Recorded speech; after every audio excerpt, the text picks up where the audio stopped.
రాజ్యాంగ నిర్మాత అంబేద్కర్పై అమిత్ షా చేసిన వ్యాఖ్యలు క్షమించరానివని ఆయనపై చర్యలు తీసుకోవాలన్నారు మంత్రి పొన్నం ప్రభాకర్. అంబేద్కర్ ఆశయ సాధనకు కాంగ్రెస్ పార్టీ కృషి చేస్తోందని చెప్పారు. గాంధీభవన్లో జై బాపు, జై భీమ్, జై సంవిధాన్ అభియాన్ సన్నాహక సమావేశంలో పీసీసీ చీఫ్ మహేష్ కుమార్తో కలిసి పాల్గొన్నారు పొన్నం.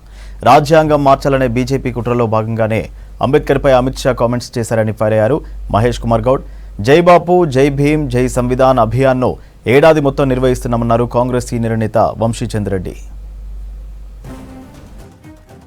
సంబంధించినటువంటి కొన్ని నిర్ణయాలని ప్రభుత్వం తీసుకుంటా ఉంది. ఎలా బలహీన వర్గాలకు 42% రిజర్వేషన్ కావచ్చు, ఎస్సీ కేటగిరీషన్ కావచ్చు, ఇతరత్ర కార్యక్రమాలు అన్ని జరుగుతూ ఉన్న సందర్భంలో రాహుల్ గాంధీ గారు ఇచ్చినటువంటి ప్రజాస్వామ్యాన్ని రక్షించడానికి ముఖ్యంగా అమిత్ షా గారు ఏదైతే బాబాసాహెబ్ అంబేద్కర్ గారి పట్ల మాట్లాడినటువంటి మాటలున్నాయో దాన్ని తీవ్రంగా ఖండిస్తూ దేశవ్యాప్తంగా జరుగుతూ ఉన్నాయి. దేశంలో ఇప్పుడు మన అధికారంలో ఉన్న రాష్ట్రంలో అనేక కార్యక్రమాలని రాహుల్ గాంధీ గారి ఆలోచన సరళితో తీసుకుపోయే ఈ సందర్భంలో ఈ కార్యక్రమం రాష్ట్రంలో ప్రతి జిల్లా, ప్రతి గ్రామం నుంచి నెంబర్ ఎంత పెద్దది, ఎన్ని లక్షల మంది కంటే జై బాపు, జై భీమ్, జై సంవిధాన్ విశ్వసించే ప్రతి ఒక్కరు ప్రతి గ్రామం నుంచి కొంత వీలైనంతలా వచ్చే విధంగా మనం ఈ యొక్క సమావేశం జరగాల్సిన అవసరం ఉన్నది. మహేష్ కుమార్ గౌడ్ గారి నాయకత్వంలో తప్పకుండా అందరూ కూడా అనుభవజ్ఞులు ఈరోజు ఈ యొక్క కార్యక్రమాన్ని నిర్వహించేటువంటి సందర్భం లోపల నేను కూడా ఈరోజు ఈ సమావేశంలో మరి పొద్దున్నే కేబినెట్ లోపల జరిగి సభ లోపల బడ్జెట్ కూడా పెట్టుకోవడం జరిగింది. మిగతా కార్యక్రమాలన్నీ కూడా మాట్లాడుకుంటాం. ఈరోజు జై బాపు, జై భీమ్, జై సంవిధానికి సంబంధించినటువంటి కార్యాచరణలో అందరం కూడా కలిసి గట్టిగా ఈ యొక్క తెలంగాణ రాష్ట్రం మిగతా రాష్ట్రాలన్నిటికీ ఆదర్శంగా ఉండే విధంగా మన సభ పెద్దగా జరగాలి, మన భావం కింద గ్రామాల దాకా పోయే విధంగా కార్యాచరణ ఉండాలని ఆకాంక్షిస్తూ, రాజ్యాంగం అనేది మనకొక భగవద్గీత, ఒక ఖురాన్, ఒక బైబిల్ లాంటిది. అలాంటి రాజ్యాంగ నిర్మాత అయినటువంటి బాబాసాహెబ్ అంబేద్కర్ గారి గురించి ఈ దేశంలో హోంశాఖ మార్చుతున్నటువంటి అమిత్ షా గారు అంబేద్కర్ గారి గురించి సాక్షాత్తు పార్లమెంట్లో చేసినటువంటి వ్యాఖ్యలు ఈ దేశంలో రాజ్యాంగాన్ని నమ్ముకునే ప్రతి పౌరుని యొక్క గుండెకు గాయమైంది. మాటి మాటికి అంబేద్కర్ని మీరు తలుచుకుంటా ఉన్నారు, దాని బదులు భగవంతుని తలుచుకుంటే మీకు మోక్షం వస్తుందనే మాట ఏదైతే అన్నారో అది చాలా మంది గుండెని గాయపరుస్తుంది. ఎవరు భగవంతుని వారు పూజ చేసుకుంటారు, ఎవరు మతాన్ని వారు ఆచరిస్తారు. ఈ దేశంలో మతాలకి, కులాలకి భిన్నంగా అంబేద్కర్ను కూడా ఆదరించేవారు ఉన్నారు, ఒక దేవుళ్లాగా. సో రాజ్యాంగ నిర్మాత అంబేద్కర్ గారి నుంచి అనుచిత వ్యాఖ్యలు చేయడం దృష్ట్యా కాంగ్రెస్ పార్టీ దాన్ని తీవ్రంగా పరిగణించి బెల్గాంలో జరిగిన ఏఐసిసి సెషన్లో ఈ కార్యక్రమానికి పిలుపునివ్వడం జరిగింది. ఈ కార్యక్రమం ప్రాముఖ్యత ఎందుకు అంటే బీజేపీ లోపాయికరిగా ఒక కుతంత్రం చేయబోతా ఉంది. ఈ రాజ్యాంగం అనేది మనకున్నటువంటి ఇప్పుడు రాజ్యాంగం, భారతదేశ రాజ్యాంగం యావత్ ప్రపంచంలో దేశాలన్నీ కూడా హర్షిస్తున్నటువంటి రాజ్యాంగం ఇది. సో ఈ రాజ్యాంగాన్ని సమూలంగా మార్చి భారతీయ జనతా పార్టీకి మూలమైనటువంటి ఆర్ఎస్ఎస్ ఏ విధంగా ఈ ముగ్గురిని, గాంధీ గారిని, జాతిపిత అయినటువంటి గాంధీ గారిని, రాజ్యాంగ నిర్మాత అయినటువంటి అంబేద్కర్ గారిని, మన సమాజంలో ఇవాళ సమానత్వం, మన దేశంలో ఇవాళ అభివృద్ధి జరుగుతూ ప్రపంచంలోనే అగ్రగామి దేశంగా మనం ఉన్నామంటే కారణమైనటువంటి రాజ్యాంగాన్ని ఏ విధంగా భారతీయ జనతా పార్టీ, ఆర్ఎస్ఎస్ హేళన చేస్తున్నారో, ఏ విధంగా వారిని అవమానిస్తున్నారో చూస్తున్న పరిస్థితుల్లో ఈ యొక్క కార్యక్రమాన్ని ఈ సంవత్సరం పొడవునా, ఒక సంవత్సరం మొత్తం కూడా ఈ జై బాపు, జై భీమ్, జై సంవిధాన్ అభియాన్ని నిర్వహించాలని నిర్ణయం తీసుకున్న సందర్భంగా పిసిసి అధ్యక్షులు మహేష్ కుమార్ గౌడ్ గారు భారతదేశంలో అన్ని రాష్ట్రాల కన్నా, అన్ని పిసిసిల కన్నా ముందు మన తెలంగాణ రాష్ట్రంలో పకడ్బందీగా, చాలా సిస్టమేటిక్ గా, చాలా ఆర్గనైజ్ గా ఈ యొక్క 1 year కార్యక్రమాన్ని నిర్వహించడం జరుగుతుంది. పసిపిల్లలను అమ్మకం చేస్తున్న 9 మంది ముఠా సభ్యులను అరెస్ట్ చేశామన్నారు రాచకొండ సిపి సుధీర్ బాబు. చిన్నారులను దత్తత తీసుకున్న తల్లిదండ్రులను సైతం అదుపులోకి తీసుకున్నామని చెప్పారు. పసిపిల్లల అమ్మకాల్లో ప్రధాన నిందితురాలుగా సోము అమూల్య అని తేల్చారు. ముఠా నుంచి 16 మంది చిన్నారులను రెస్క్యూ చేశామని, వీళ్ళంతా గుజరాత్, మహారాష్ట్ర, కర్ణాటకకు చెందిన వాళ్ళని చెప్పారు సిపి సుధీర్ బాబు.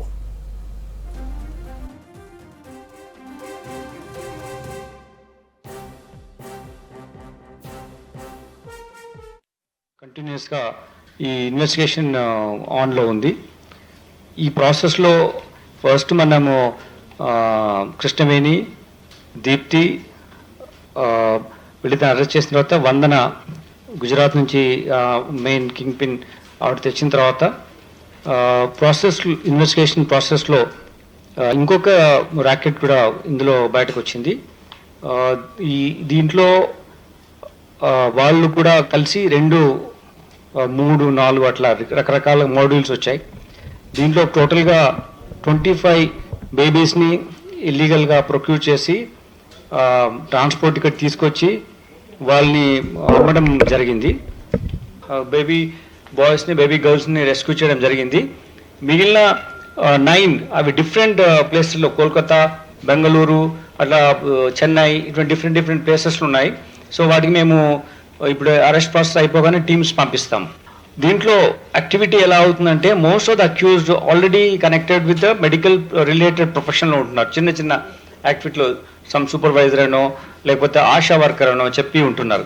ఇప్పుడు మనం అమూల్య అనే లేడీ ఈ స్పెసిఫిక్ యాక్టివిటీలో ఉన్నటువంటి దీంట్లో మనము అరెస్ట్ చేసి బేబీస్ని రెస్క్యూ చేసిన ఆపరేషన్స్లో ఫస్ట్ ఆమె ఆశా వర్కర్గా ఉండడం, దాని తర్వాత ఇస్మాయిల్ అనే వ్యక్తి ఒక ప్రైమరీ హెల్త్ సెంటర్లో సూపర్వైజర్గా పనిచేసిన వ్యక్తి, ఈమె ఆశా వర్కర్ ఉన్నప్పుడు ఆమెతో పరిచయం అవడం, మలక్పేట దగ్గర అక్కడ ఉన్నటువంటి ప్రైమరీ హెల్త్ సెంటర్లో ఇట్లా ఎవరైనా పిల్లలు లేని వాళ్ళు ఎవరు ఉంటారో వాళ్ళని లిస్ట్ అవుట్ చేయమని చెప్పడం జరిగింది. చేసి ఆ పిల్లలు లేని వాళ్ళని మీరు ఐడెంటిఫై చేస్తే ఇట్లా ప్రొక్యూర్ చేసుకొని వాళ్ళని అమ్మడానికి మనము యాక్టివిటీ చేయొచ్చు అని చెప్పినప్పుడు ఆవిడ ఈ విధంగా తను తెలిసిన ఒక చుట్టం చౌటుప్పల్లో ఉన్న ఒక వ్యక్తితో మాట్లాడి వాళ్ళతో ఫస్ట్ ఈ అమ్మకం యాక్టివిటీ స్టార్ట్ చేసింది. ఒకసారి ఇస్మాయిల్ యాక్టివిటీతో ఇలా మొదలైన తర్వాత దెన్ షీ స్టార్టెడ్ యాక్టింగ్. ఇందాక మీకు చెప్పిన డిఫరెంట్ మాడ్యూల్స్లో డిఫరెంట్ పీపుల్స్తో కలిసి ఆవిడ యాక్టివిటీ చేయడం జరిగింది. దీంట్లో ముఖ్యంగా ఏంటంటే మానిటరీ ట్రాన్సాక్షన్తో ఇన్వాల్వ్ అవడంతో పాటు వీళ్ళకి తెలుసు ఇది ఇల్లీగల్ ప్రాసెస్లో అవుతుంది, ప్రాపర్ డాక్యుమెంటేషన్ లేదు, ప్రాపర్ పేరెంట్ అనేవాళ్ళు లేడు. తీసుకొచ్చి ఇచ్చినప్పుడు తండ్రి తల్లి ఉన్నప్పుడే ఈ ప్రాసెస్లో మీది ఒక లీగల్ మెథడాలజీలో మీరు అడాప్షన్ అవుతుంది అని అర్థం. అవన్నీ ఉన్నాయా లేవా అని తెలుసుకోవాల్సిన బాధ్యత వాళ్ళకు ఉంటుంది. అవేమీ లేకుండా తీసుకున్నారు కాబట్టి వాళ్ళని కూడా నేరస్తులుగా మేము పరిగణిస్తున్నాం.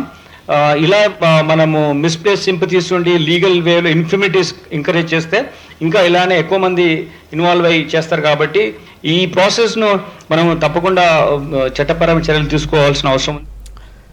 జైళ్లలో ఖైదీలకు ఏప్రిల్ 2వ వారంలో స్పోర్ట్స్ కల్చరల్ మీట్ నిర్వహిస్తామని తెలిపారు జైళ్ల శాఖ డీజీ సౌమ్య మిశ్రా. చంచల్గూడలోని సికా కార్యాలయంలో జైలు సిబ్బంది ఖైదీలకు స్పోర్ట్స్ పరికరాలు పంపిణీ చేశారు. దేశంలోనే ఖైదీలకు ఆటల పోటీలు నిర్వహించడం గర్వకారణమని అన్నారు. క్రీడల వల్ల ఖైదీలకు మానసిక ఆరోగ్యం కలుగుతుందని తెలిపారు సౌమ్య మిశ్రా. ఈ కార్యక్రమంలో జైళ్ల శాఖ ఐజీలు రాజేష్, మురళీబాబు, డీఐజీలు శ్రీనివాస్, సంపత్, జైలు సూపరింటెండెంట్లు నవాబ్, శివకుమార్, రామచంద్రన్తో పాటు పోలీసులు పాల్గొన్నారు. ప్రెజెంట్ డిపార్ట్మెంట్ తరఫు నుంచి sports articles and sports equipment inmates కోసం అండ్ ప్రిజన్ స్టాఫ్ కోసం డిస్ట్రిబ్యూషన్ జరిగింది. సో ప్రిజనర్స్ కోసం ఆల్మోస్ట్ ఒక 4.8 lakhs worth sports equipment distribution జరిగింది. అండ్ ప్రిజన్ స్టాఫ్ మన డిపార్ట్మెంట్ స్టాఫ్ వాళ్ళకు కూడా almost equal amount sports equipment distribution జరిగింది. యాక్చువల్లీ April 2nd week లో మేము we are planning for prisoners sports and duty meet. దాంట్లో వాళ్ళు స్పోర్ట్స్ అండ్ కల్చరల్ యాక్టివిటీస్ చేస్తారు అండ్ దాంట్లో వాళ్ళు ప్రాక్టీస్ చేయడానికి we're distributing the sports equipment. Actually for the inmates it is very essential sports చేయడం, physical fitness కోసం, వాళ్ళ మైండ్ డిసిప్లిన్ చేయడానికి, మైండ్ ఫ్రెష్ పెట్టడానికి and ultimately for their reformation and for their integration into society. Sports plays an important role. Psychologists కూడా చెప్తారు that వాళ్ళ mind fresh చేయడానికి, వాళ్ళ మైండ్ క్రిమినల్ యాక్టివిటీస్ నుంచి డైవర్ట్ చేయడానికి స్పోర్ట్స్ ఈజ్ ఎ గుడ్ ఒక మంచి మాధ్యం. సో దాని గురించి మేము చేస్తాము. And then in the mean time cultural activities కూడా వాళ్ళకు ప్రాక్టీస్ చేయడం జరుగుతుంది. రంజాన్ మాసంలో ప్రభుత్వాన్ని ఆశీర్వదించండన్నారు మంత్రి పొన్నం ప్రభాకర్. తెలంగాణ పోలీసులు శాంతి భద్రతల విషయంలో దృఢంగా ఉన్నారన్నారు. హైదరాబాద్ చౌమహల్లా ప్యాలెస్లో ఇఫ్తార్ విందు ఏర్పాటు చేశారు సిటీ పోలీసులు. రేవంత్ రెడ్డి నాయకత్వంలో కాంగ్రెస్ ప్రభుత్వం సంక్షేమ పథకాలు అమలు చేస్తుందన్నారు. ఈ కార్యక్రమంలో ప్రభుత్వ సలహాదారులు Shabbir Ali, Venugopal, DGP Jitender, Hyderabad CP CV Anand, police ఉన్నతాధికారులు, ముస్లిం మత పెద్దలు పాల్గొన్నారు.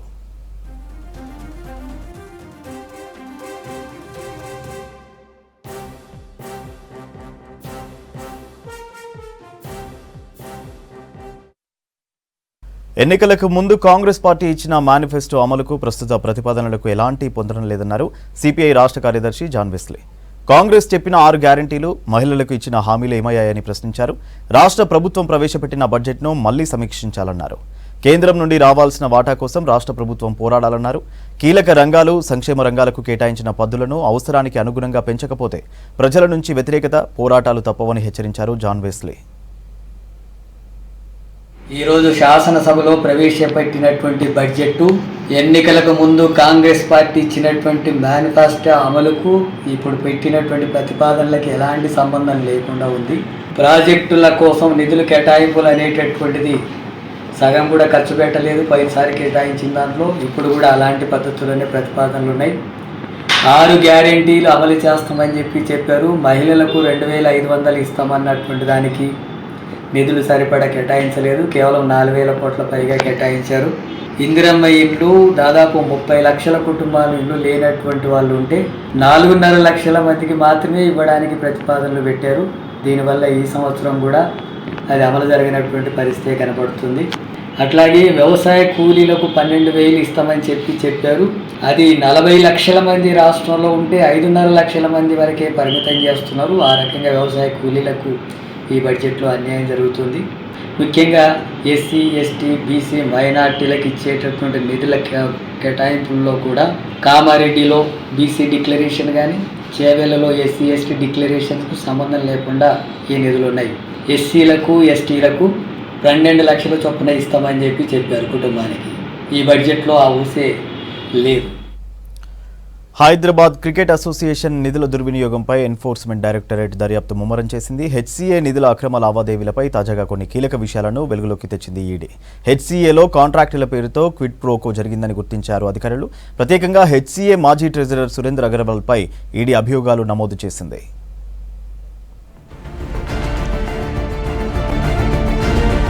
సురేందర్ అగర్వాల్ తన హోదాను ఉపయోగించి హెచ్సీఏ నిధులను అనుమతి లేకుండా వినియోగించారని ఈడీ అధికారులు తెలిపారు. Cricket balls, bucket chairs, gym equipment కొనుగోలు పేరుతో భారీ మొత్తంలో సబ్ కాంట్రాక్టులు ఇచ్చారని, దీనిలో పెద్ద ఎత్తున అక్రమ లావాదేవీలు జరిగినట్లు విచారణలో తేలిందన్నారు.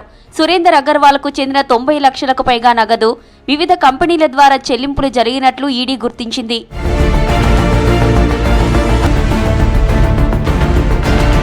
సురేందర్ అగర్వాల్ భార్య, కొడుకు, కోడలు బ్యాంకు ఖాతాల్లోకి లక్షల రూపాయలు జమ అయినట్లు అధికారులు గుర్తించారు.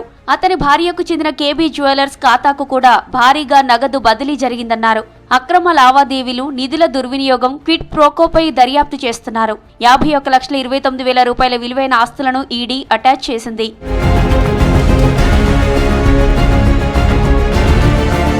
హైదరాబాద్ క్రికెట్ అసోసియేషన్ నిధులను వ్యక్తిగత ప్రయోజనాల కోసం ఉపయోగించిన వారి మీద కఠిన చర్యలు తీసుకోవాలని స్పోర్ట్స్ అథారిటీలు, క్రికెట్ లవర్స్ డిమాండ్ చేస్తున్నారు. నిధుల దుర్వినియోగం వెనుక ఎవరెవరికి సంబంధం ఉందనే దానిపై ఎంక్వైరీ కొనసాగుతోంది.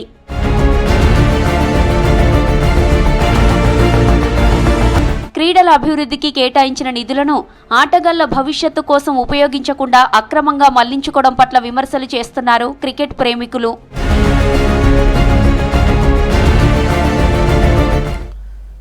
సిటీలో తాగునీటి వృధాపై ఫోకస్ పెట్టింది జలమండలి. సమ్మర్లో భూగర్భ జలాలు పడిపోయి నీటి కొరత ఎక్కువగా ఉంది. ఈ టైంలో మంచినీటిని ఇష్టారీతిలో వాడుతున్న వారిపై చర్యలు తీసుకుంటున్నారు. ఇప్పటికే వాటర్ బోర్డు అందించే నీటితో వాహనాలు కడిగే వారికి ఫైన్స్ వేసింది జలమండలి. క్షేత్రస్థాయిలో తిరుగుతూ మంచినీటి వాడకంపై అవగాహన కల్పించడంతో పాటు దుర్వినియోగం చేసేవారికి భారీగా జరిమానాలు విధిస్తున్నారు జలమండలి అధికారులు.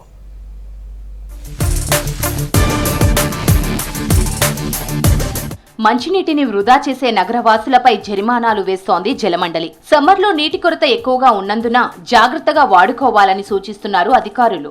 అనవసరంగా త్రాగునీళ్లను వృధా చేయొద్దని హెచ్చరిస్తోంది జలమండలి. ఇటీవల జూబ్లీహిల్స్ లో జలమండలి అందించే మంచినీటితో బైక్ క్లీన్ చేస్తున్న వ్యక్తికి 1000 రూపాయల జరిమానా విధించారు. తాము అందించే నీటిని తాగునీటి అవసరాల కోసం మాత్రమే ఉపయోగించాలని, ఇతర అవసరాలకు వాడొద్దని సూచిస్తున్నారు వాటర్ బోర్డు ఆఫీసర్స్.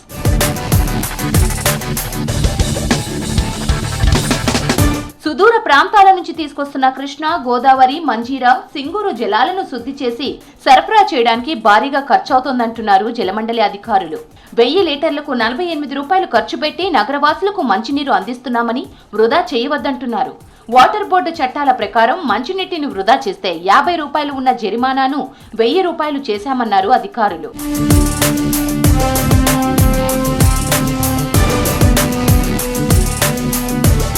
మంచినీళ్లను వాహనాలు శుభ్రం చేయడానికి, గార్డెన్లు, లాన్లకు, స్విమ్మింగ్ పూల్స్ నింపడానికి, రోడ్లను, స్ట్రీట్స్ క్లీన్ చేయడానికి ఉపయోగించవద్దంటున్నారు జలమండలి అధికారులు.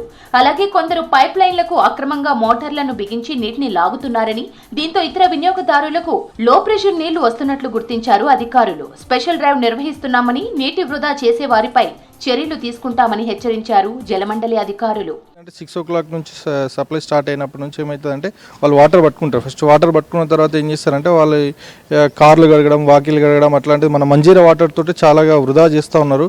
మేము ఎక్కడైతే ఉన్నామో అక్కడ వాటర్ వేస్ట్ చేసిన ఎమ్మడి ఏం చేస్తున్నామంటే మేము ఒక టీమ్గా ఎండీ గారి ఆదేశాల ప్రకారం మేము టీమ్గా చూస్తూ ఉన్నాము. ఆ టీమ్గా తిరిగేసి ఎక్కడికైతే సప్లై టైమింగ్ ఉందో అక్కడంతా తిరిగేసి ఎవరైతే వాటర్ వేస్ట్ చేస్తున్నారో వాళ్ళకి ఇమీడియట్గా మేము 1000 రూపీస్ జరిమానా విధిస్తున్నాము. మళ్ళీ చెప్తున్నాము అట్లా మళ్ళీ తిరిగి ఒకవేళ అట్లా మళ్ళీ వాటర్ వేస్టేజ్ చేసినట్లయితే రెండోసారి వాళ్ళ వాటర్ కనెక్షన్ అనేది మనం డిస్కనెక్ట్ చేయడం జరుగుతుంది. అట్లనే మనం వాళ్ళకి అందరికీ అవేర్నెస్ క్రియేట్ చేస్తూ ఉన్నాము. ఇంతకుముందు బెంగళూరులో తాగునీటిని ఇతర అవసరాలకు ఉపయోగించిన వారికి 5000 రూపాయల జరిమానా విధించారు అక్కడి జలమండలి అధికారులు. దీంతో హైదరాబాద్ లో కూడా నీటి వృధాను అరికట్టేందుకు చర్యలు చేపట్టామన్నారు అధికారులు.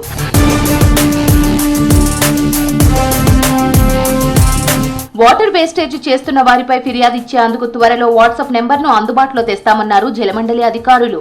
నీటి వృధా చేసిన వారి వివరాలు, ఫోటో, వీడియోలు వాట్సాప్లో పంపిస్తే విచారణ చేసి ఫైన్స్ విధిస్తామన్నారు.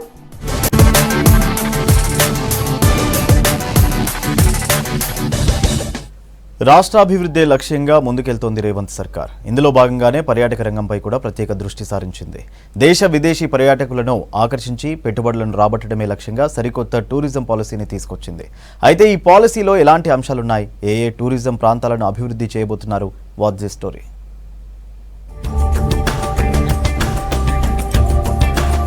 తెలంగాణలో అన్ని రంగాల అభివృద్ధికి కృషి చేస్తున్న రాష్ట్ర ప్రభుత్వం పర్యాటక రంగంపై కూడా ప్రత్యేక దృష్టి సారించింది.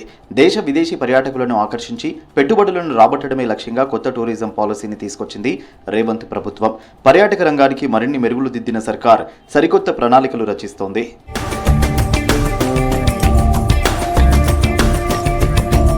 2030 నాటి అవసరాలకు సరిపోయేలా పాలసీని రూపొందించింది రాష్ట్ర ప్రభుత్వం. ఆధ్యాత్మిక, వారసత్వ, సాంస్కృతిక, సాహస క్రీడలు, మెడికల్, వెల్నెస్, ఎకో టూరిజం వంటి సెక్టార్లను అభివృద్ధి చేయాలని ప్రభుత్వం లక్ష్యంగా పెట్టుకుంది.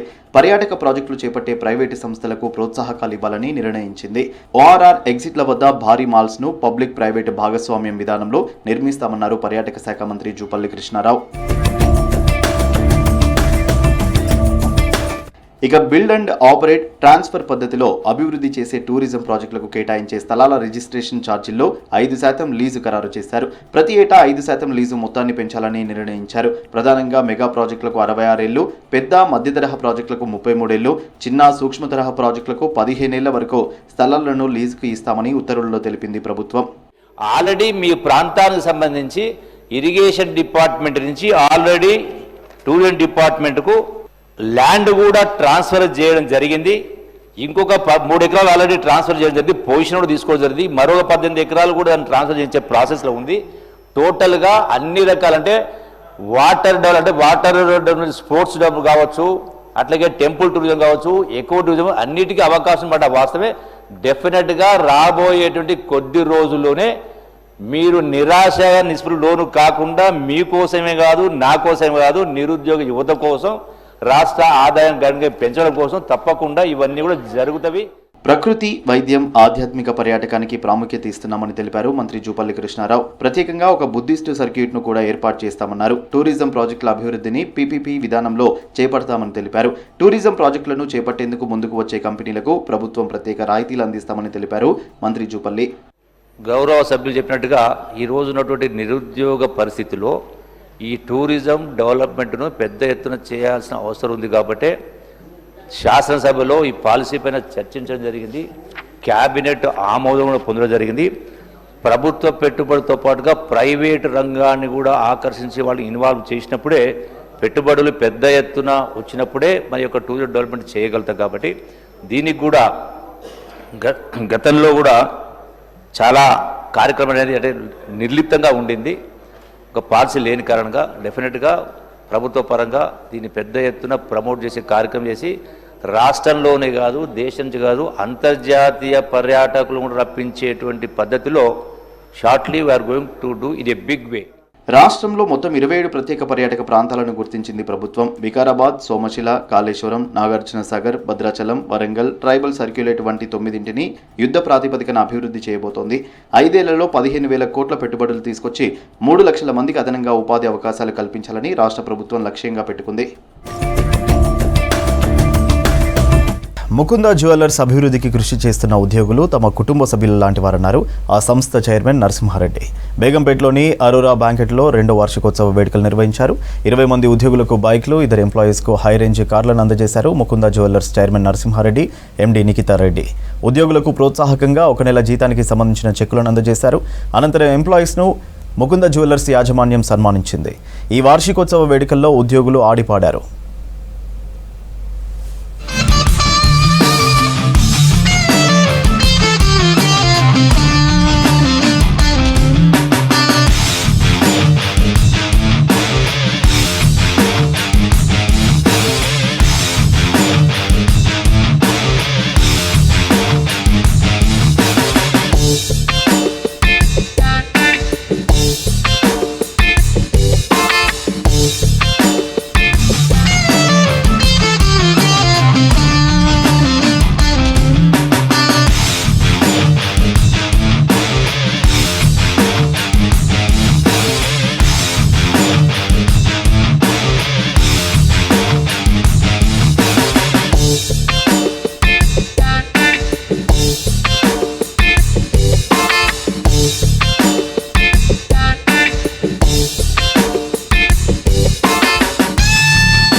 ఇవాళ ఈ స్టేజ్ వస్తుందని ఎవరు ఊహించలేదు. సో ఒక 30-35 ఎంప్లాయీస్ తో స్టార్ట్ అయింది Mukunda jewellers. So only NR sir's vision and Krishna sir's hard work తోని ఇవాళ ఇక్కడ వరకు వచ్చినామని నమ్ముతున్నాం. సో ఒకటి చెప్తాను, ఎప్పుడు కష్టపడితే, ఏది ఆశించకుండా కష్టపడితే ఫ్రూట్స్ ఇలా వస్తాయని వీళ్ళిద్దరిని చూసి మనం అందరం నేర్చుకోవాలి. సో ఒక లేన్ లోపల మనం ముకుంద జ్యువెలర్స్ స్టార్ట్ చేసినప్పుడు ఒక కస్టమర్ వస్తే చాలు అనుకున్న రోజు నుంచి ఒక సాటర్డే రోజు చైర్స్ సరిపోక ప్లాస్టిక్ స్టూల్స్ వేసినప్పుడు ఆ రోజే ఈ సక్సెస్ వచ్చిందని అనుకున్నాం. అదొక బ్రాండ్ సరిపోవచ్చు. సో ఎంతో మా స్టాఫ్ తక్కువ ఉండి డైలీ కౌంటింగ్ లేట్ అయ్యి నాకు కుక్కట్పల్లి అంటే చాలా క్లోజ్ నా హార్ట్కి. ఎందుకంటే ఆ జర్నీలో డైలీ మేము 12:30-1 వరకు నైట్ ఉన్నా ఎవరు విసిపోకుండా మేమన్నా నెక్స్ట్ డే లేట్ వచ్చేవాళ్ళం. కానీ నెక్స్ట్ డే 10:30కి మళ్ళీ స్టాఫ్ అందరూ వచ్చేవాళ్ళు అదే ఎంతూజియాజంతో. సో డైలీ నైట్ 12:30-1 ఉన్నా ఎంత ఇది ఉన్నా మనకేం కూడా సిస్టమ్ లేదు కుక్కట్పల్లి బ్రాంచ్. సో ఆ స్టేజ్ నుంచి వాళ్ళు ఇంత సిస్టమ్, ఇంత 400 స్టాఫ్తో ఇది ఒక డ్రీమ్ కమ్ ట్రూ మూమెంట్ లాగా ఉంది. అదే మినిమం శాలరీ కోసం కష్టపడతారు. మీ ఫ్యామిలీస్ బాగుపడాలంటే మీ పిల్లల్ని చదివించండి. మీ పిల్లలతోనే మీ లైఫ్ అందరికీ, మీ అందరి కష్టంకి ప్రతిఫలం వస్తుంది. ఇది ఒక చిన్న సజెషన్, చదువు మిమ్మల్ని ముందుకు తీసుకెళ్తుంది. So thank you so much. Mukunda jewellers ఎప్పుడు మీ పిల్లల భవిష్యత్తుకి ఏమైనా కావాలన్నా హెల్ప్ చేస్తుంది. నగర్ ఓపెన్ చేయవచ్చు. మీరంతా సపోర్టివ్గా నిలబడేపటికనే ఈ మొత్తం ఫ్యామిలీకి ఈ సక్సెస్ ఏర్పడదంటారు. మీరంతా సపోర్ట్ లేకపోతే నేను కృష్ణ గారికి ఏం చేయలేకపోతున్నాను. మీరందరూ సపోర్ట్ చేసినప్పుడు మీ ఫ్యామిలీస్ మీరు ఏ రాత్రికి పోయినా ఏ పగలు పోయినా మీకు వండి పెట్టడం కానీ ఉండడం కానీ మీరు విసుక్కోకపోవడం కానీ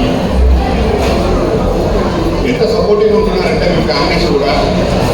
మీరు ఒక్కో రోజు నాకు తెలుసు కూకట్పల్లిలో పెట్టినప్పుడు 12 గంటలకు పోయిన వాళ్ళు ఉన్నారు, 1 గంట పోయిన వాళ్ళు ఉన్నారు, 2 గంటలకు పోయిన వాళ్ళు ఉన్నారు.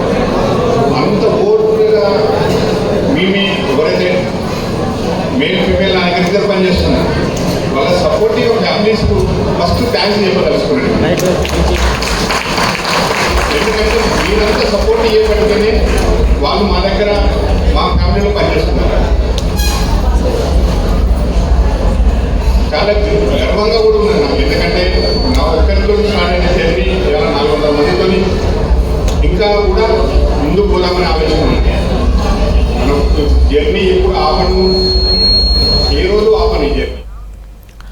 హైదరాబాద్ బుద్ధ భవన్లో చెరువుల అభివృద్ధికి సిఎస్ఆర్ నిధులు పెట్టేందుకు సిద్ధంగా ఉన్న 72 సంస్థల ప్రతినిధులతో భేటీ అయ్యారు commissioner Ranganath. Outer ring road పరిధిలో 1025 చెరువులుండగా ఇందులో 61% కనుమరుగైపోయాయని తెలిపారు. మిగిలిన 39% చెరువులను పరిరక్షించుకోవాల్సిన బాధ్యత అందరిపైన ఉందన్నారు. పూడిక తీయడం, మురుగు రాకుండా కాలువలను డైవర్ట్ చేయడం, ఎస్టీపీల ఏర్పాటుతో మంచినీటి చెరువులుగా తయారు చేయాలని సూచించారు కమిషనర్ రంగనాథ్.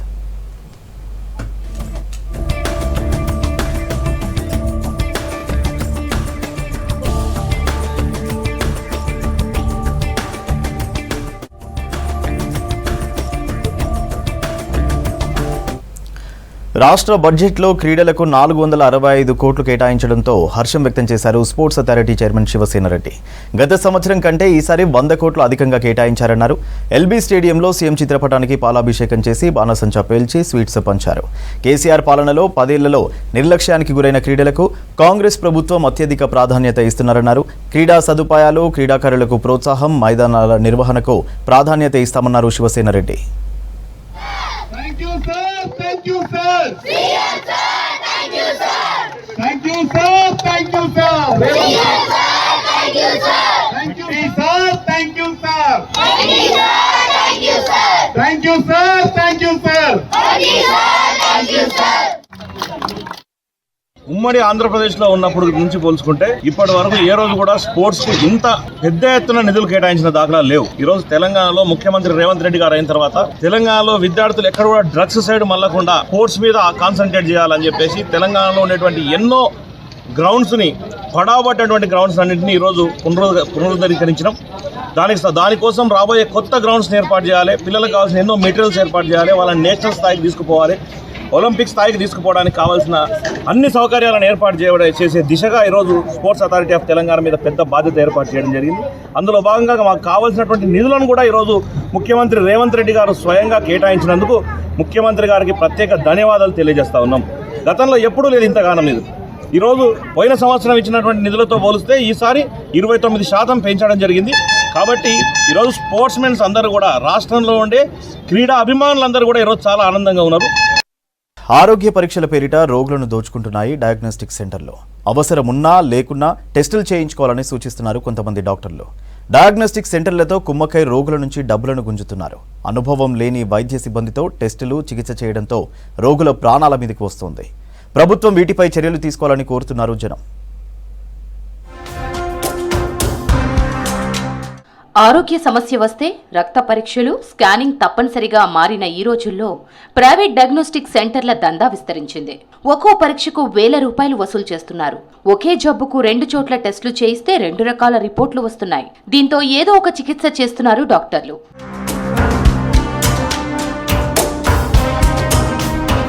కుకట్పల్లి తెనాలి మెడ్ప్లస్ డయాగ్నోస్టిక్ సెంటర్లో వైద్య సిబ్బంది నిర్లక్ష్యం ఓ మహిళ ప్రాణాల మీదకు వచ్చింది. ఓ మహిళకు డయాగ్నోస్టిక్ సెంటర్లో చేతికి ఇవ్వాల్సిన ఇంజెక్షన్ మరో చోట ఇవ్వడంతో చెయ్యి మొత్తం ఉబ్బిపోయింది. కొద్దిసేపటికి చేతికి పెద్ద పెద్ద బబుల్స్ రావడంతో డయాగ్నోస్టిక్ సెంటర్ సిబ్బందిని ప్రశ్నించగా పొంతనలేని సమాధానం చెప్పారు. ఏ ఇంజెక్షన్ ఇచ్చారని వివరణ కోరగా దురుసుగా ప్రవర్తించారు. దీంతో పోలీస్ స్టేషన్లో ఫిర్యాదు చేసింది బాధితురాలు. ఉండాలి కదలొద్దు అనుకుంటా చెప్పారు. మేము అట్లనే ఉన్నాము. తర్వాత అది పెయిన్ ఎక్కువైపోయి స్వెల్ అయిపోయింది.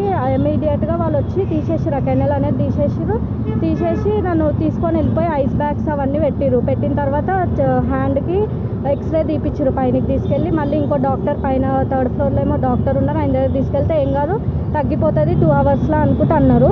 మళ్ళీ కింది ఆయింట్మెంట్ పెట్టిన తర్వాత మళ్ళీ కిందికి వచ్చి కూడా చూసిరు.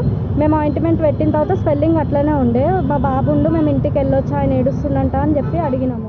సరిగ్గా ల్యాబ్ పరికరాలు లేకుండా అనుభవం లేని సిబ్బందితో పరీక్షలు చేస్తే పొంతన లేని రిపోర్టులు వస్తున్నాయంటున్నారు రోగులు. డాక్టర్లు అవసరం లేని మందులు రాసి చికిత్సలు చేస్తున్నారని అంటున్నారు. దీంతో మరింత అనారోగ్యానికి గురవుతున్నామంటున్నారు. ఇలాంటి ఘటనలు రోజురోజుకు పెరిగిపోతున్నాయని ప్రభుత్వం చర్యలు తీసుకోవాలని కోరుతున్నారు జనం. దీని మీద ప్రభుత్వము శ్రద్ధ తీసుకొని ఒక హాస్పిటల్ అంటూ ఉంటే అన్నీ అక్కడనే దొరకాలి. మళ్ళీ ఈ ప్రైవేట్ ల్యాబ్స్, ప్రైవేట్ టెస్టులు ఇవన్నీ ఉండకూడదు. ఎందుకంటే ఇంత పెద్ద హాస్పిటల్స్ ఉన్నప్పుడు అన్ని ప్రభుత్వమే టెస్టులు సరిగా చేయించినట్టయితే బాగుంటుంది. కాకపోతే కొన్ని సందర్భాల్లో పెద్ద ఎత్తున ప్రజలకు ఈ టెస్టులు ఏదైతే చేయాల్సి వస్తుందో, ఆ రోగం బీమార్ ఏదైనా వస్తే తక్కువ చేసుకోవడానికి పోవాలని పోతే ఈ టెస్టులతో వికటించి ప్రజలు నానా ఇబ్బంది పడతా ఉన్నారు. దీని మీద ఇంటెన్సివ్గా టెస్టులు తనిఖీలు చేసి ఎక్కడెక్కడైతే ఈ ప్రైవేట్ ల్యాబ్స్ వస్తున్నాయో దానికి సరైన పర్మిషన్ ఉన్నట్టయితే పర్వాలేదు. కానీ పర్మిషన్ లేకుండా, క్వాలిఫైడ్ టెక్నీషియన్స్ లేకుండా వాళ్ళు అక్కడ బిజినెస్ చేస్తూ ఉంటే దాన్ని ఆపేయాల్సిన అవసరం ఎంతైనా ఉంది. డయాగ్నోస్టిక్ మాఫియాకు రోగులు బలవుతున్నారని, ఇలాంటి సెంటర్లపై తనిఖీలు చేపట్టాలంటున్నారు సిటీ ప్రజలు. అమెరికా డ్రీమ్ డాలర్ కలలు కనే వారికి పాజిటివ్ సంకేతాలు వస్తున్నాయి. ట్రంప్ అమెరికా అధ్యక్షుడైన తర్వాత వివిధ దేశాలపై కఠిన ఆంక్షలు మొదలయ్యాయి. అక్రమ వలసల పేరుతో వేట కొనసాగుతోంది. 41 దేశాలపై ఉక్కుపాదం మోపేందుకు అమెరికా సిద్ధమైంది. ఈ దేశాలను 3 కేటగిరీలుగా విభజించి వీసాలపై ఆంక్షలు పెట్టాలని నిర్ణయించారు.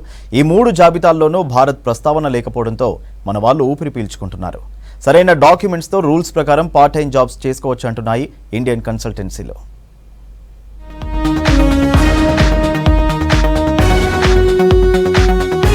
అమెరికా చదువులపై ట్రంప్ విధిస్తున్న ఆంక్షలతో విద్యార్థులు భయపడుతున్నారు. స్టూడెంట్ వీసాలు, ఇల్లీగల్ గా యుఎస్ లో ఉంటున్న వారిపై కఠినంగా వ్యవహరిస్తున్నారు. ఇంటర్నేషనల్ స్టూడెంట్ వీసాల జారీలో కఠిన రూల్స్ ఇంప్లిమెంట్ చేస్తున్నారు. 41 దేశాల వారికి వీసాల జారీలో ఆంక్షలు అమలు చేయబోతోంది ట్రంప్ సర్కార్. వీటిలో ఇండియా లేకపోవడంతో అమెరికా చదువులకు వెళ్లాలనుకునే వారు సంతోషం వ్యక్తం చేస్తున్నారు. ఉన్నత విద్య కోసం వెళ్లే భారతీయ విద్యార్థుల్లో ఆశలు పెరుగుతున్నాయి. మరికొన్ని రోజుల్లో తాత్కాలిక ఉద్యోగాలపై కూడా భారతీయులకు ఊరట లభిస్తోందని ప్రవాస భారతీయులు అంచనా వేస్తున్నారు. సరైన పత్రాలతో పాటు అమెరికా రూల్స్ పాటిస్తూ F1 వీసాలతో వెళ్లే విద్యార్థులకు ఎలాంటి ఇబ్బందులు ఉండవంటున్నారు ఫారిన్ ఎడ్యుకేషన్ కన్సల్టెన్సీలు. F1 visa is a student visa. ఆ స్టూడెంట్ వీసా తీసుకొని ఎంటర్ అయిపోయిన తర్వాత ఇల్లీగలీ అక్కడ వర్క్ చేయాలి, ఇల్లీగలీ మనీ ఎర్న్ చేయడానికి ఉద్దేశంతో వెళ్తున్నారు. ఆ స్టూడెంట్స్కి చాలా ప్రాబ్లం అవుతున్నాయి. Offer letter, admission letter US university నుంచి ఆఫర్ లెటర్ దొరికిన తర్వాత మీరు ఇమీడియట్లీ ఆన్ క్యాంపస్ జాబ్స్ కోసం అప్లై చేయండి.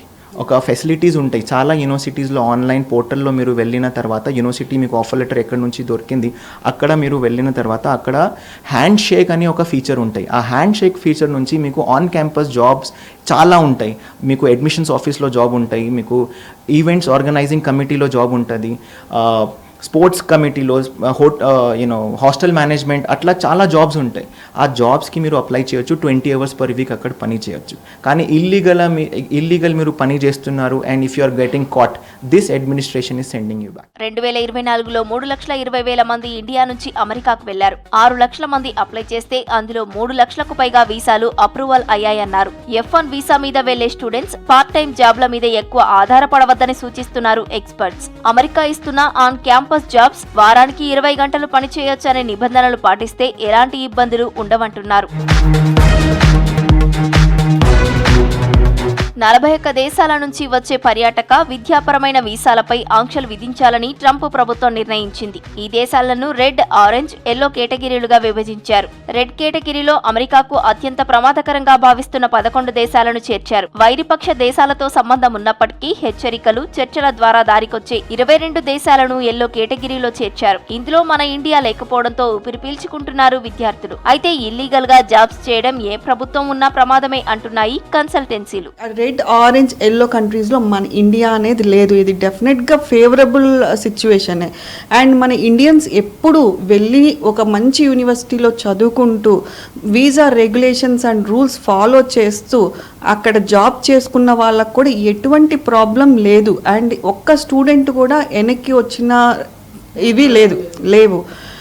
మొన్న మనకి ఫ్లైట్స్ వచ్చి ఇండియన్స్ వెనక్కి వచ్చింది కూడా వాళ్ళకి ఎటువంటి వీసా లేక అక్కడికి వెళ్ళి ఇల్లీగల్గా వర్క్ చేసుకుంటూ అబ్స్కాండ్ అయిపోయి ఆ గవర్నమెంట్కి ఇక్కడ వాళ్ళకి రెస్పాన్సిబుల్గా లేకపోయిన వాళ్ళనే వాళ్ళు వెనక్కి పంపించారు. బట్ డెఫినెట్గా జాగ్రత్తగా కేర్ఫుల్గా ఉండాలి. మనం వెళ్తుంది వేరే కంట్రీకి.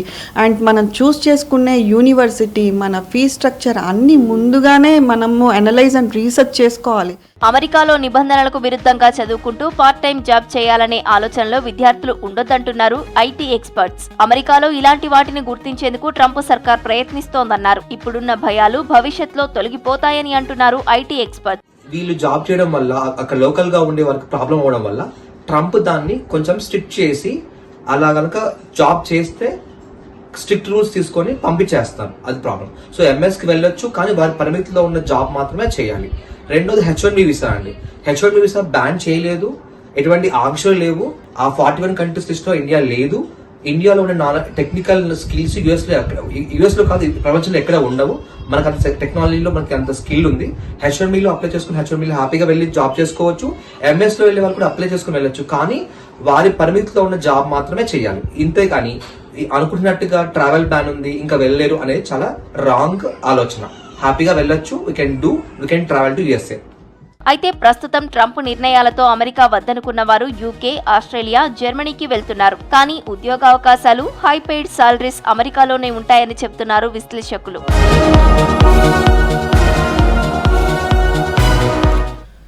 గ్రేటర్ హైదరాబాద్లో లక్షలాది మంది ప్రయాణికులు వివిధ ప్రాంతాలకు వెళ్లేందుకు ఆర్టీసీ బస్సులను వినియోగిస్తున్నారు.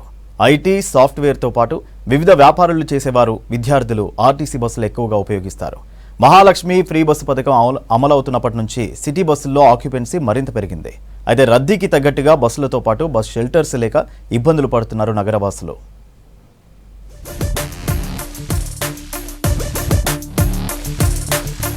హైదరాబాద్ సిటీ రోడ్లపై బస్ షెల్టర్లున్న చోట ఆర్టీసీ బస్సులు ఆగట్లేవు. చాలా చోట్ల బస్ షెల్టర్స్ లేవు. దీంతో ప్రయాణికులు రోడ్లపైనే నిలబడి బస్సుల కోసం ఎదురుచూస్తున్నారు. ట్రాఫిక్ ఎక్కువగా ఉండే రోడ్లపై గంటలు వేచి ఉంటున్నారు ప్రయాణికులు. సమ్మర్ సీజన్ కావడంతో ఎండలో ఇబ్బంది పడుతున్నామంటున్నారు ప్రయాణికులు. ఇప్పుడు నేను ఇక్కడ నించొని మాట్లాడుతున్నాను కదా, ఇప్పుడు ఇది చూస్తే బస్ స్టాప్లో లేదు. బస్ స్టాప్ అనేది ఇప్పుడు ఇక్కడ లేదు. బట్ మీరు ఇక్కడ చూస్తే బస్సెస్ అవుతున్నాయి. సో ఇది బస్ స్టాండ్ లానే లేదు. ఇప్పుడు ప్రజెంట్ సమ్మర్ వచ్చేసి సమ్మర్లో చాలామంది మాస్క్ అని ఇవ్వని అన్నీ వేర్ చేసుకొని మనం వస్తుంటాం, ఇక్కడ స్టాండ్ అవుతుంటాము, వెళ్ళిపోతుంటాము. చాలామంది వర్క్ చేస్తున్నాం మేము ఇప్పుడు software. But no one can think about like the needs of the our people. Rayadurg నుంచి కుకట్పల్లి వెళ్తున్నాను. బట్ ఇక్కడ బస్ స్టాప్స్ అట్లా ఏమీ లేవు. ఇప్పుడు సమ్మర్ కదా, షెల్టర్ లేక చాలా ప్రాబ్లం అవుతుంది. సో అంతే, బస్సెస్ ఇంకా పెంచాలి. టైం టు టైం బస్సెస్ ఉండట్లేదు. ఏసీ బస్సెస్ కూడా వస్తున్నాయి, కానీ రేర్గా ఉంటున్నాయి. టైంకి పెడితే బాగుంటుంది, ఎందుకంటే ఇప్పుడు ఎంప్లాయీస్ చాలా ఇబ్బంది పడుతున్నారు బస్సెస్ లేక. గ్రేటర్ హైదరాబాద్ లో 3046 ఆర్టీసీ బస్సులున్నాయని తెలిపారు అధికారులు. రోజు 32,000 ట్రిప్పులు వేస్తూ 23 లక్షలకు పైగా ప్రయాణికులు రాకపోకలు సాగిస్తున్నారు. సిటీలో 1305 బస్ షెల్టర్స్ ఉన్నాయి. కొత్తగా 150 బస్ స్టాప్స్ ఏర్పాటుకు రూట్లను గుర్తించి జీహెచ్ఎంసీకి లిస్ట్ ఇచ్చారు ఆర్టీసీ అధికారులు. వీటితో పాటు ఏసీ బస్ షెల్టర్స్ 9 ఉన్నాయి.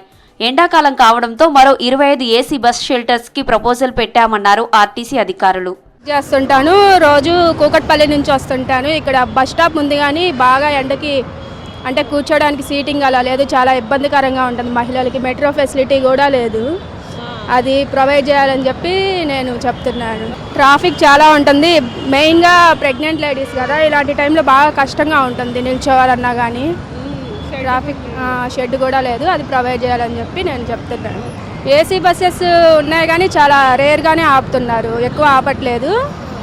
మెయిన్గా ఇక్కడ బస్ స్టాప్ కనుక మీరు ప్రొవైడ్ చేస్తే కొంచెం ఫ్రీగా ఉంటుంది, కొంచెం వెయిట్ చేసినా పర్లేదు అనిపిస్తుంది. సిటీలో 800 బస్ స్టాప్లను యాడ్ ఏజెన్సీలకు అప్పగించారు అధికారులు. వీటిలో చాలా వరకు ప్రకటనలకు తప్పితే తమకు ఉపయోగపడట్లేదంటున్నారు ప్రయాణికులు. ఉన్న షెల్టర్లలో కూర్చునేందుకు బెంచీలు లేవంటున్నారు. ఏసీ బస్ స్టాపుల్లో సౌకర్యాలు లేక బయటే నిలబడుతున్నామని తెలిపారు ప్రయాణికులు. ఎండ మంచిగా పెద్ద ఎండ కొడుతుంది, ఈ బస్ స్టాండ్లో కూర్చుంటే ఏసీ ఏం పని చేస్తలేదు. దానివల్ల మీరు చూడండి పేరుకు ఉన్నాయి, ఏసీ ఏం పని చేస్తారు. ఎండలో నిలబడ బస్ స్టాండ్లో ఏం ఉండవు, అంత ఏసీలు ఏం పని చేయవు, అది చూడండి. పెరుగుతున్న ఉష్ణోగ్రతలతో ప్రయాణికులు అవస్థలు పడుతున్నారు. బస్సులు సమయానికి రాక గంటల తరబడి రోడ్డుపైనే నిలబడుతున్నారు. బస్ షెల్టర్లలో సౌకర్యాలు కల్పించాలని కోరుతున్నారు సిటీ ప్రయాణికులు.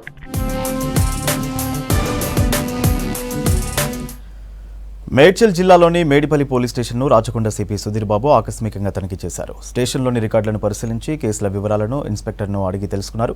రికార్డులు మెయింటైన్ చేయాలని, మహిళల భద్రత ముఖ్యమని, రోజు పెట్రోలింగ్ నిర్వహించాలని పోలీసులను ఆదేశించారు సిపి సుధీర్ బాబు.